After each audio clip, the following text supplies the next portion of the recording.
Hey, so about 1 year ago, I encountered a problem, and that was that I kept on feeling lost as a new entrepreneur. I didn't have any friends in entrepreneurship to bounce ideas with or get their feedback or anything, and yeah, it was easy to feel lost. And so I decided to put in effort and action and steps in order to change that. And so I spent a lot of money on joining premium priced coaching programs. One that was more sales and marketing coaching, and the other, which was a group mindset coaching course. And this was for mindset for entrepreneurship. And the reason I did this, um, because the reason I did this, I wanted to surround myself with entrepreneurs more successful than myself, and I noticed that these coaching programs had people and entrepreneurs who were more successful than me already in them. I thought, why not be around them, right? I could probably pick up a thing or two. And so in this video, I'll talk about 6 lessons I've learned from hanging out with successful agency owners. So let's begin. So the first one of basically what the really successful agency owners and people and really successful people in this course who were young had in common is that they read the literature of the rich. I picked this up from a book a while ago. I never gave it much credence, but I still read it, and I'll read it out to you right now. If you roam the libraries and bookshelves in any 10 affluent or ultra affluent individuals' homes and offices, you will find at least 7 well stocked with what I call the literature of the rich. Books like Think and Grow Rich, The Power of Positive Thinking, The Magic of Thinking Big, and other classic perennial bestsellers of a similar theme. If you visit the homes of any 10 poor people, you will likely find none of these books in any of the homes. It is not coincidence, it is causative. That's from Dan S. Kennedy from the book No BS Marketing to the Affluent. Right? And even later says there's other parts from the same book. Affluent people have big libraries, poor people have big TVs. A survey found that the more money a household makes, the more publications they read, and affluent people place more value on collective wisdom gleaned from books than other socio-economic classes. And so when I was talking to uh, these groups of people, of course, I wanted to know, okay, was there any book that had an effect on you, like a positive effect, that helped you become more successful? And I kept on hearing the same books come over and over again. And what I decided to do is, if I heard the same book twice by two different successful entrepreneurs, then I'd write it down for my reading list, right? Because if two successful entrepreneurs recommended it, then it's probably pretty good. And so these are the ones I consistently found. First one, Think and Grow Rich by Napoleon Hill. This came up a lot, and so that's quite good there. Next, The Power of Positive Thinking by Norman Vincent Peale. Next after that, Magic of Thinking Big. That was a good one. Also, this came up, Man's Search for Meaning by Viktor E. Frankl. That also came up. Another one here. The next one, this came up tons of times. This is super popular. Psycho Cybernetics. I'm not sure if you're seeing the reverse there, but it's Psycho Cybernetics by Maxwell Maltz. This came up a lot. This one just kept on coming up. Uh, this was super popular. With that as well, I believe Atomic Habits. Atomic Habits, and it's even Atomic Habits by James Clear. That came up a lot, and that's a really good pairing for this as well. Another one, which I didn't expect, and I also didn't expect to like it, but I do like it.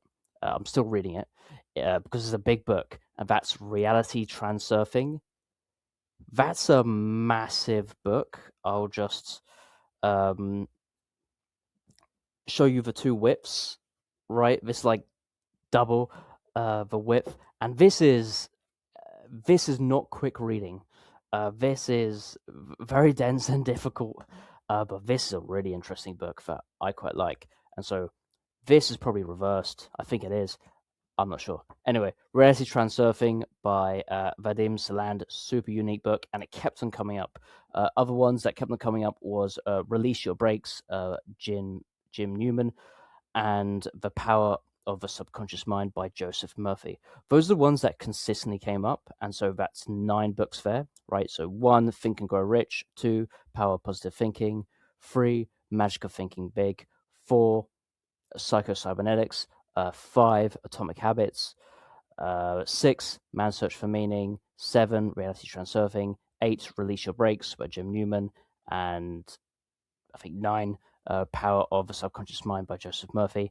Those ones that just kept on coming up like a few times. And so, yeah, that's what I put down there. And so that's what I found consistently people have been recommending. If you have any recommendations, let me know. Let's move to the next one. They love sales and they love a good salesman. This was super interesting. I noticed that the really successful agency owners, they had no negative judgment towards salespeople. In fact, they loved a good salesman. They tell me, I love it when I get cold called. I just love it. They all said, like, I love it every time I have to deal with a salesperson. It's a highlight of my day. Even though I know all the tricks, I love getting sold to. One thing that I was told by my mindset coach at the time, and he was very successful in his own regard. He said that is really important to understand where the negative effects on yourself when you judge other people negatively. And so if you judge a salesman negatively and say, oh, this person's just wasting their time, they're doing this or this or that, then that will just affect you the next time you need to do sales or you need to do a cold call, right? If you say, oh, this person's cold calling me, cold calls are so annoying, then when you need to actually do a cold call for your own business, you go, oh, I don't want a cold call. Cold calls are really annoying. And so that's just going to hold you back. And it's important with sales. It's also important with spending money. If you think, oh, that person just it's horrible with money. They waste money. It's like, okay, well, next time maybe you need to take a risk or invest in your own business. Then you might struggle to deal with that due to your own negative judgment, right? If you are leaving hate comments on people's YouTube videos, then next time you need to upload your own content to social media, you'll think, oh no, what if someone leaves a hate comment, right?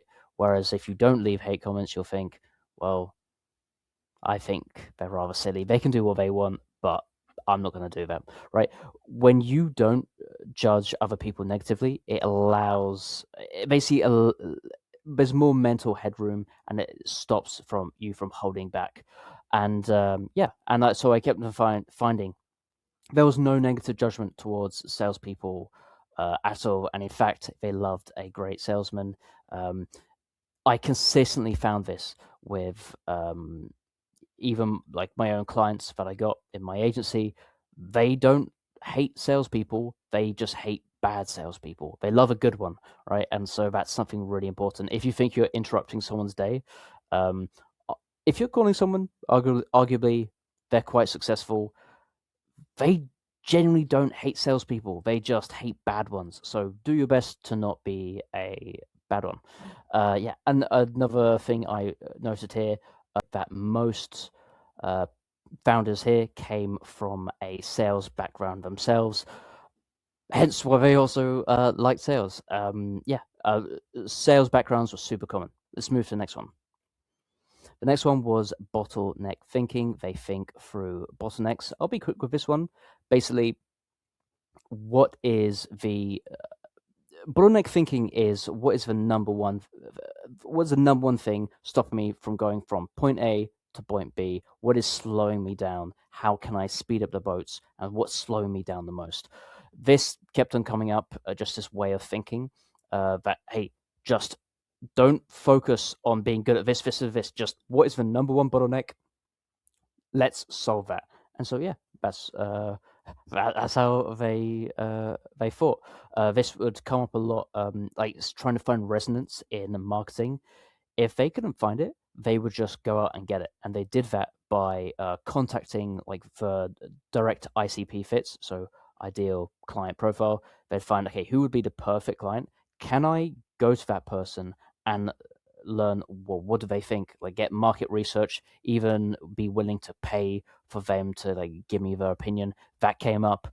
Also, other things came up, like just through like cold calls are really useful, just because you can just very quickly understand, okay, is the market interested in what I have to sell? And if not, why not? You can just ask that. Like, one thing I'd do is, and I picked this up from successful agency owners. If a cold call wasn't going my way at the start, I would just ask. I'm just like, oh, can I just ask, why is you seem not to be interested in this product, which is fine, but can I just have some feedback of why you're perhaps not interested? Those were really useful times and or really useful opportunities for me to learn more about my market, and that was great. And because the bottleneck there was I was trying to get resonance, I was trying to get people to connect with what I had to sell, and getting that feedback was great. And so it was little stuff like that that they thought through. Yeah, bottleneck thinking. Let's move to the next part. Number four, they utilize the power of founder-led sales. So again, it was really common to see experience in sales, especially in tough to sell environments like fitness sales and door-to-door sales, because chances are, if you've done well in a fitness sale or a door-to-door sales background, if you're a top performer, then you're probably pretty good at sales. And so it was just really consistent that someone from those tougher selling backgrounds would be a successful agency owner. And yeah, and often when they became a founder, they often did the more sales based role rather than the technical role. This wasn't true all the time, but more times than not, they were basically already skilled salespeople who just did sales for their own business. They would move contracts along the line, and then they would get other people to do the more technical work. And all they really were just getting deals in, closing deals, and then giving it to someone else to handle. Even when they were the more technical person, they would always prioritize the sales based items there. And so, yeah, basically entrepreneurship is sales. Get good at sales if you want to be good at entrepreneurship. And then once you're really good at sales, then you can bring in the more technical people to do a really good job on the fulfillment, right? Cool. Let's move to the next part. Five, they let go of resentment. So on one of the group coaching calls in the business mindset, I was in the call, and um, they were talking about letting go of resentment of people who've burned you, right? People who've let you down or maybe taken advantage of you. And I was the only one who said that I always make sure that I do not let go. And I always hold bad things that happen to me so that it can allow it to fuel me, right? It can give me like, the good type of motivation, like angry motivation, and that will keep me moving forward. Next time I get a setback, well, I'll prove them wrong.